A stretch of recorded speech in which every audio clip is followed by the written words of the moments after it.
राहुल गांधी यांचं सावरकरांवरील आक्षेपार्ह वक्तव्य प्रकरणामध्ये महत्त्वाची बातमी आहे। विश्रामबाग पोलिसांकडून तपास अहवाल कोर्टामध्ये सादर करण्यात आलाय।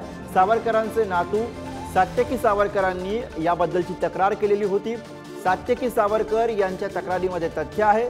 राहुल गांधींना सीआरपीसीच्या कलम 204 नुसार नोटीस आता बजावली जाणार आहे।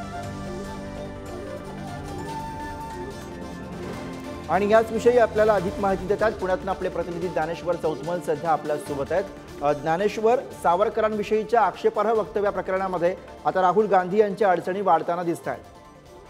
बरोबर आहे। राहुल गांधी यांनी लंडनमध्ये अनिवासी भारतीयांसमोर केलेल्या भाषणात स्वातंत्र्यवीर सावरकरांबाबत आक्षेपार्ह विधान केलेलं होतं आणि याच विधानाच्या संदर्भानं विश्रामबाग पोलिसांनी न्यायालयाला अहवाल सादर केलेला आहे।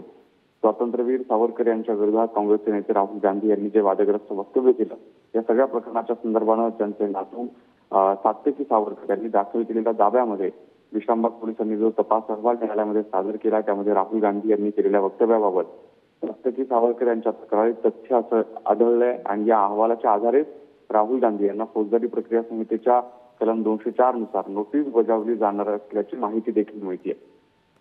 धन्यवाद ज्ञानेश्वर या सगळ्या सविस्तर माहितीसाठी। तर राहुल गांधी यांच्या अडचणींमध्ये या प्रकरणात आता वाढ होताना बघायला मिळते। सात्यकी सावरकर यांच्या तक्रारीमध्ये तथ्य आहे। राहुल गांधींना सीआरपीसीच्या कलम 204 नुसार आता त्यामुळे नोटीस बजावली जाणार।